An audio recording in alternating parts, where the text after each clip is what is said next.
Good afternoon, ladies and gentlemen. We are here today with two very, very successful individuals. They come from different backgrounds, but they have one thing in common, which is they're successful. We have Robbie Fowler, who is a legendary footballer from Liverpool and England, and we have Marco Robinson, who is one of the leading property investors in the world. Maybe Robbie, if I can just start with you. Mm-hmm. You started as a footballer from a very young age. You came from a humble background.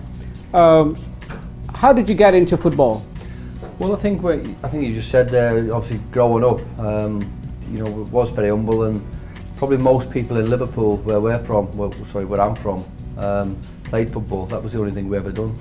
It's not like the modern day age now, where a lot of the kids have handheld computers, DJ equipment now. Everyone's got them, but I was just forever carrying the football. Obviously, I had a little bit of talent, but I went away and worked on it.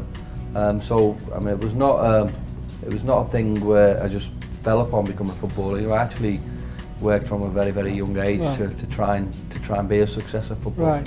So you had talent, but of course you had to work at it, right? Everybody thinks that football is an easy game and it's easy money. Well, yeah. A lot of people say that. The people who say are the ones who don't play. I think if you're being honest, it's a sport that everyone would love to be paid to do. I was no different, and effectively I was getting paid for doing a hobby, for doing my hobby. I had a great career. I wouldn't swap anything. Football is obviously the only thing I've ever done, but obviously when you finish, you have to have other aspects of your life and other ideas about what you want to do after football, because it's not that long of a career. Right. Did you have a mentor who guided you through your post-football career in that essence? Well, in terms of football and growing up, it's always good for the individual to want to do it first and foremost, and I did. But you need a little bit of guidance anyway. And my mum and dad were brilliant. Obviously, she said I come from a humble background. My mum and dad, we didn't have much money, so we used to get the bus to train all the time. My mum would give me the money, and that is probably the guidance that you needed, because my mum might have said, "Oh, my dad, you can't afford it this time, so you might have to give it a miss." But they went and worked a little bit harder, to try and give me the best possible start in my football career. Right. Marco, you obviously are not a footballer, but you're a very successful businessman and entrepreneur yourself. How did you get started in your career? I guess I got started because I had a career that was very stressful. And actually, I didn't go to school. I left school at 16, didn't go to university or anything like that. I had no money, didn't have any career prospects. Came from a very small town, a place called Buxton, Derbyshire, which is not far away from you. And I didn't really have any motivation when I was younger. I didn't have a mentor, didn't have anyone around me that pushed me, if you like, or would support me what I wanted to do, but I didn't really know what I wanted to do. So I started actually quite late. Right. Now, I had my first proper job at 21, and that was selling timeshare, commission only, and I failed miserably. But then someone helped me. They gave me a book, saw some potential in me, saw some talent, and that turned me around. And within a week, I became the best salesperson in the company, and then ended up nearly running the company.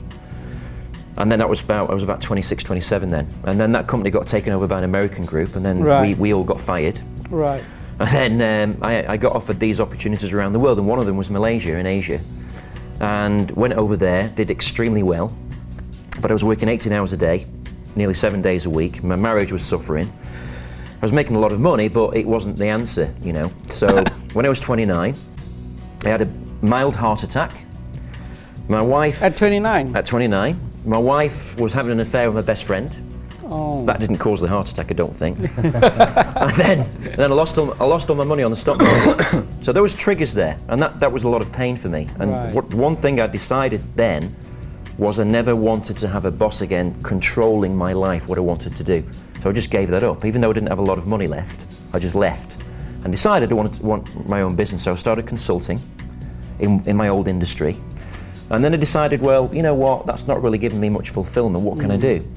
So to cut a long story short, I started my own business, created a product from nothing, and I had literally run out of money. was driving around in a 15-year-old Volvo from a cafe, designed this product, and I made $12 million in 1 year doing that. And that inspired me to go on to the next thing. Now, at that time, I wasn't really into property. In fact, the first property I bought, I lost money on. So for me, I didn't really know anything about that. And I suddenly got interested in that because I found out and discovered that as I was getting mentoring, because when I started that business, I was getting mentored by millionaires, one in particular that was really successful. And he taught me that property was one of the best investments you could make because it gave you passive income. So if you get positive cash flow, you didn't really have to work ever again. And that was a fantastic thought that I didn't really believe that was possible at the time. So, after researching it, I found out that that was possible, and there were certain opportunities around the world that I could get into, not a lot of money down. And then I started to become successful at doing that, and I bought my first, second, third, fifth, got to 10 properties, and then I decided it was so much fun, I wanted to teach other people how to do it. So I started doing seminars about that for free. I didn't charge people because it was a hobby, like football was a hobby for you. So I started doing this hobby, and then more and more people started to come to the seminars. So then, okay, what else can I teach them? So I started extending it to 8 hours instead of just 2 hours. And I still did it for free. Then, well, hang on a minute, how can I make this into a business? So then I started finding a way, putting a program together to educate people how to basically replace the salary with passive income so they could fire the boss and become financially free so they didn't have to worry about money ever again. Right. Now, I've been doing that for 5 years. And it literally has gone epidemic proportions because obviously a lot of people around the world are doing a job they don't love. In fact, I've asked my own people around the world, I've done so many seminars. When I ask an audience, do you love what you do? One person puts their hand up, kind of maybe. But when they realize, well, we could get paid the same money for not doing that and not going to the office at 8 o'clock in the morning, not working weekends, they kind of like that idea. So I found that most people are doing a job they don't like because they have to pay the bills. Yes. So when I discovered that, I found out, well, hang on a minute, I can help those people change their lives. Right. And when you get to our level now, I think the best thing that we can do is give back. Like, you meet children all the time who want to be like you. You meet people around the world who idolize you, but no, when you give back to them, you come and you teach them, you educate them, you help them out, give them opportunities. That's, for me, the best, the most powerful thing you can ever do, and it actually gives you the most fulfillment. It's not about the money anymore, because I don't need that kind of money anymore because I've already made it financially. So now for me, giving back to people and educating people how you can get into property as a means of doing what you love to do and helping other people do what they love to do, because if you can touch one person, they can actually help the family, the next family, the friends, and all the rest of it, and that's actually happened to me. And that's an amazing thing. Right.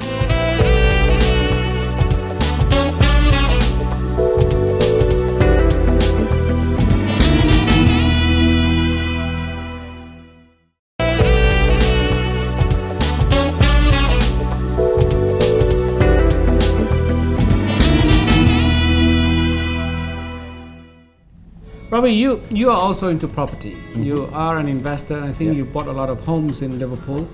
How did you get into that? Well, I sort of fell on it by accident actually, and I mean, I will get this straight. I mean, I'm not in the same league as him. This guy is. No, you're in the Premier League, mate. He's a mentor what he does, and I mean, the story he's saying there was brilliant. And I love success stories. I know people who fail, in his own way. He's failed at the start, and then you come back bigger and better, and you're obviously much better as a person, stronger. But I mean, where I sort of fell into it, I was a player, and really you get players, people who play football, and they worry about there and then. They don't worry about now. After your career, what you've done. And I had like a financial advisor. Who obviously was my mentor, and I met him through Graham Souness, who was a then Liverpool manager. He said, look after this kid, and I just sort of fell into it because he sort of structured everything around sort of properties, and this is how you'll get money, this is how you'll earn money, you put your money to this, and eventually you'll go on to bigger and better things. And if I'm being totally honest again, I probably still don't know as much as what I should do. But now that I have finished, I certainly am going to do my own work a little bit more, obviously speak to you know, our new friend here, my new best friend now, and you know, the information that, you know, he can give is just unbelievable. And you know, I'd recommend exactly what he's saying. You know, the seminars that he does, you know, get yourself there, because I'm gonna. I know I have got a few, but I'm still learning. I still want to go to these seminars. I want to learn more, and in any walk of life, you're never too old to stop. Right. Yeah, because I think like when you're in that lifestyle, I mean, I've never had your lifestyle in terms of being in a Premier League football player, getting that kind of salary, having those kind of scoring those goals must have been like the most amazing thing for you. Of course it was. I mean, I grew up and that's what I want to do. So I mean, from an early age, you know, I've lived my life, and you know, probably the perfect life, and obviously. Well, as you said, it's so short, isn't it? Yeah, exactly. But you're a little bit different because you've sort of built, and now you're at the level where, you know, you probably wish you would have started at. You know, absolutely. I'm obviously a little bit different because I played in the football, and now I'm sort of starting off from the bottom again. We're trying to get to the top because obviously I finished my career in football. And how do you feel that you actually made that decision, that great decision to invest in property so early? Well, again, it was not my call. I mean, a little. You know, but you still put your money in, right? Yeah, of course, because you know, you trust people, and look, not everything works. And that was fortunate for you, definitely. Yeah, very much so. And I think in any walk of life, you need a little bit of luck. Yeah. You know, I certainly had it. There's other people aren't as fortunate. But look, you even said yourself. I mean, there's going to be times when you're not going to earn money, but if you have the nous and you know, the sense and the people around you to sort of help you through that, and then look, I think he's a perfect example. What Robbie's saying is about, I think the support network is really crucial, isn't it? Yeah. So it's who you're spending time with. I mean, Robbie, of course, had a successful career, and he had income to invest. Yeah. But many people don't. That's right. But that doesn't mean they can't be good investors. No, that's a myth. Right. Well, people think they have to be rich to buy property. You don't. Yes. You know, so you can actually find a way to borrow the money to do it. Right. And the thing about, just to give you a very, very short story, you probably heard of the global financial crisis that happened in 2008. Subprime crisis, where all the properties around the world went like that. Right. Right? So what that did is that gave an opportunity for anybody, really in the street, to buy a property. For example, in the USA, you could buy a property for 10 grand. Yeah. And you can get a rental income of 30% return on that. Right. You can still buy in the USA $50,000 and get a 15% return on your rental, which is amazing. And in the UK, you can get some that are 10%, you know. So what that did is actually corrected all the property prices. It made it really, anybody can actually do that. And you can borrow the money to do it. Now, banks will not help you to educate you how to borrow money. They'll just give you a set of rules that you have to follow to apply for that loan. What I do is I decode all that, and I go, you know, I find different strategies so anybody can actually borrow the money and then get that property to pay them cash flow. Absolutely. So they can replace the salary and not worry about money. Right. Right. It is possible, you know. Well, it is very possible. You know, how do you convince people who may be skeptical? That's the hardest thing. Yeah. That's the toughest thing, because the mindset is because everyone goes to school. Yeah. Everybody's conditioned by the parents and the school teachers. You must study hard. You must get, you know, good grades to get a good job. You must be a good employee. Right. Get married, get a mortgage, blah blah blah, and then life's over, right? Then you're a good citizen. But the truth is, the facts are very scary, because 98% of the world's population retire financially broke. That's scary. That's very scary. And when you understand that for a fact, it makes people start to take action now.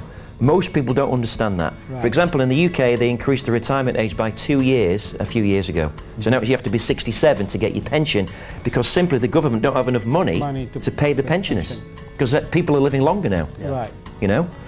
And, you know, the economies around the world crash because governments cannot afford to pay the welfare and things like that. I mean, if you look at the UK, the government's spending £22 million an hour on welfare. Yeah. That's ridiculous, you know? You even get paid £120 a week to be an alcoholic. That's how crazy it is now. Because it's so politically correct that the world's gone just the other way, you know?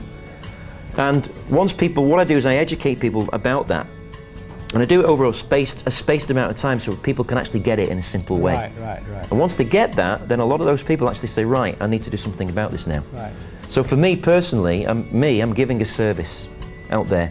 And I love that, because if I help one person become financially free, that for me is everything, you know? Right. Yeah. And you've actually written a book on that, Yeah. right? On being financially free and I wrote a independent. book. My first book was about personal development in terms of sales and communication. That became a #1 bestseller. Right. I'm on the second book now. It's called The Financial Freedom Guarantee. Right. So I'm just going through that now. Right. So what I talk about in my workshops is actually write that down so people can actually get Right. the information. Right. Yeah. And you've done this very successfully in Malaysia, I understand. And you're in I Malaysia. invested in property all over the world. Right. And in property, you have to understand when it's going to go down and when it's going to go up. So once you study that, you can actually make a lot of money, but also, most importantly, you can actually hold on to a property Right. that gives you cash flow for the rest of your life. Right. So you could retire on 3 properties. So You money could for replace nothing. your salary. Money for nothing. Yeah, in a way. See, people are not educated to get money for nothing, are they? Right. Right. They're educated to trade time to For get a money. salary. Yeah. Yeah. Right? So when you present that to them, they can't really get that. And that's why they have to be conditioned to actually understand that that is the truth, Right. that you can do that,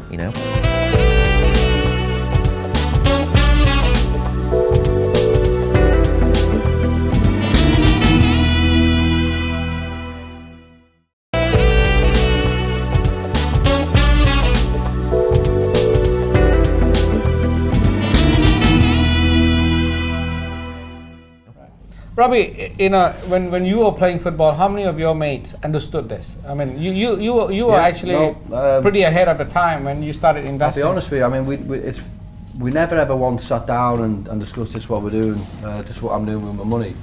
I think everyone was Partying. Well, yeah, most of them might have Celebrating. But like obviously individuals are different, and what they done, in their own homes or with their own people. No one was privy to that. It was not really spoke. We never really spoke about it. Yeah. Right. I don't know for whatever reason, because it wasn't a thing. You didn't need money though, did you, I guess? No, well, no one did when you played football. Yeah. But I mean, it wasn't the thing that we spoke about. We spoke about other things, obviously more so the football, and everyone's life outside of football. People's lives differ. It is just a crazy. I think nowadays, if you look into the Premier League, there's a lot more players doing it. There's a lot more players who understand. Well, I think a lot of players are following your example. Yes. Well, I don't know that, but it's just. I mean, they just obviously listen to whatever's been said and think, exactly what you're explaining. It's absolute money for nothing. And I mean, I'm sat here. I'm a little bit thingy, to be honest, because I'm sat by him, and I'm loving listening to this myself, because I just find it so fascinating. And obviously your question before is, how can you get people, for that mindset? Right. And obviously it's, if you've got nothing and you've got a little bit and you want to invest in, I mean, it's a big commitment, isn't it? Yeah. People will be scared. Yes. Absolutely. And it's all what ifs, isn't it? Right. So Yeah. What if we do this? it doesn't work? Yeah. And obviously, the negative thoughts and that, but obviously take the negative, try and make a little bit positive. Right. As he's saying, and then it just goes bigger and bigger and better. Yeah, because when you actually show people the consequences of not investing and getting a good return, that's when they start to take action. Right. Because they realise if they don't do something, they're going to be in a situation where they're going to be broke. Right. And if you look at what people earn over a lifetime in the USA citizens spend 126% of what they earn. That's why the country is broke. Right. Asia is just over 100%, and that's why they're debt ridden Huge, and the debt condition, Right. So, but they're getting debt to buy consumer items and not things that give them a return. So they can get conditioned to go and buy Prada suit, blah blah blah. Right. But they're not conditioned to go and buy property with the same money. Right. Right. Because you could actually use that as a deposit to put in a property. Right. Right. So mentoring is critical. Absolutely. In terms of getting people over this hump If and there's getting one them to change their thing mindset. that you could ask me that would say, well, what's the fastest way to be a successful investor? It would be to be mentored by a successful investor. Absolutely. That means if you want something badly enough, you have to hang around with people that have got what you want. Right. Like if you want to be a fantastic footballer, I think I heard you last night mention that Ian Rush gave you the most tips in terms of skills and things, right? Yeah, I know totally. I agree with totally what you're saying in terms of. I mean, it doesn't have to be property. I mean, it could be in any walk of life. Anything. You want to be the best, and sometimes you have to, go and speak to people who are trying to get on that ladder as well. Someone who wants to sort of better themselves, and you can learn off them. Like football, it's like school kids. They go to school to obviously learn. The teachers are mentoring them. Football, I have coaches who mentor me. Obviously, we have our parents who are probably the best mentors, and right. I think in terms of property, right. you know, look, to start off, no one knows nothing, and then all of a sudden, you know, we speak to the mentors, and you know, they tell us everything that they know, and I think you're just on sort of an upward hill. Because that's the only way you grow. Right, absolutely. If someone's got something you haven't got, and they've got that level, you've got to hang around with that person to get to that level. You can't hang around with people there who haven't got it. Right.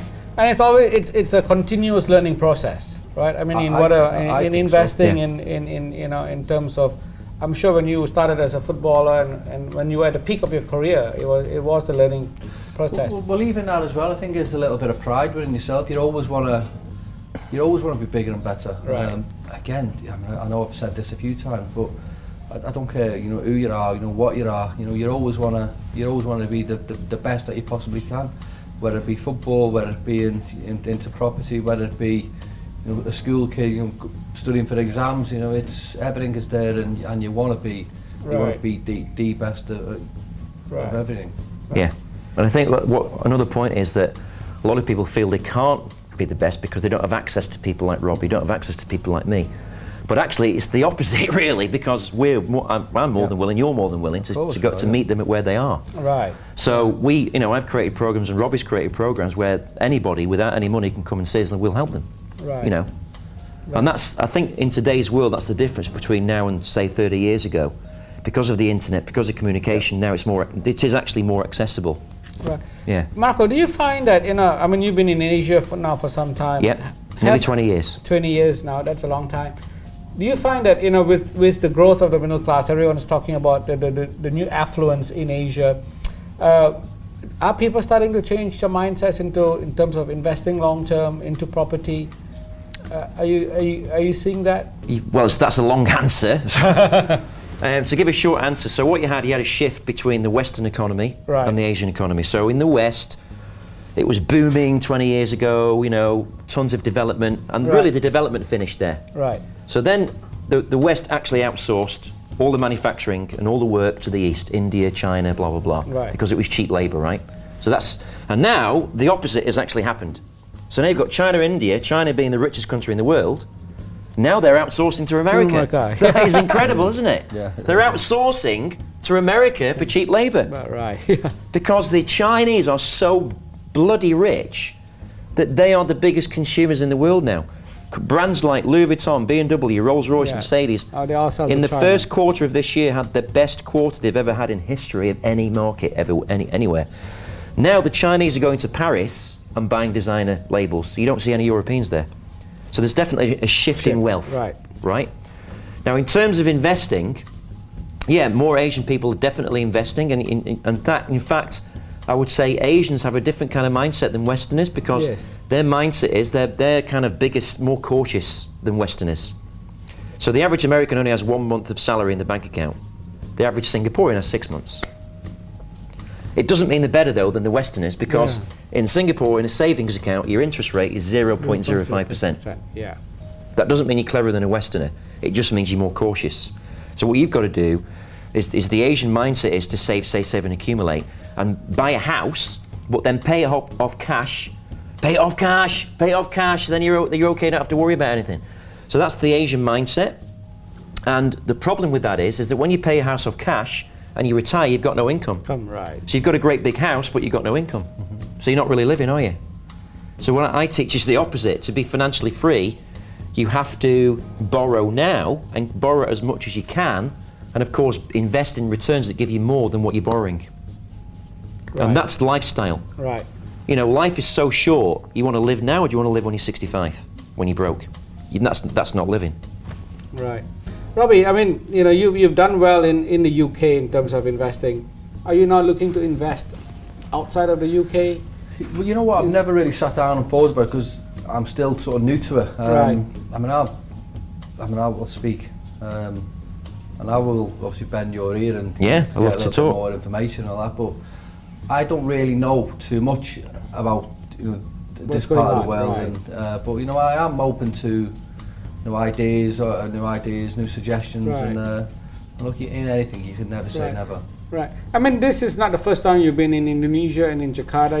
You've been here a few times. What's your impression? Is it, you know, is something that more people in the UK should know about what's happening in this part of the world? Yeah, well, listen, I think this country, I mean, I've come over primarily for football, and right. I mean, I'm just, you know, flabbergasted how passionate the people are in terms of, I mean, I come over on my own, and I mean, I've not played for a number of years at the top level, you know, and the adulation I get from the people is just unreal.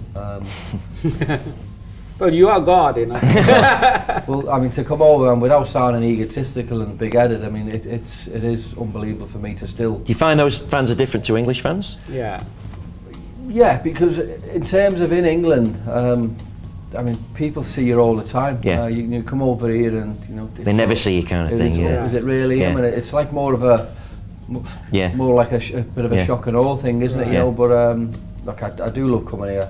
Obviously not just in Indonesia, but all over the Asian world. But I just find it extraordinary the way the people are. Right. We've got to wrap up. Maybe I'll just go, you know, in terms of, you know, what do you think is the next leg of your career, of your life? I mean, you've done very well as a footballer. You've done very well as an individual. You know, you're giving back to communities now. What do you see on the horizon for yourself? Well, obviously I've got a few things in the pipeline, and you know, one being, you know, obviously the investments with property, you know, and two, you know, football has played a massive part of my life. I've played it for years. Well, I mean, I've played it since I was 5-6 years old, and you know, it's the only thing I ever wanted to do. Obviously, you can't play forever, so coaching and managing certainly the next step that I'd like to go into. Right. Any club?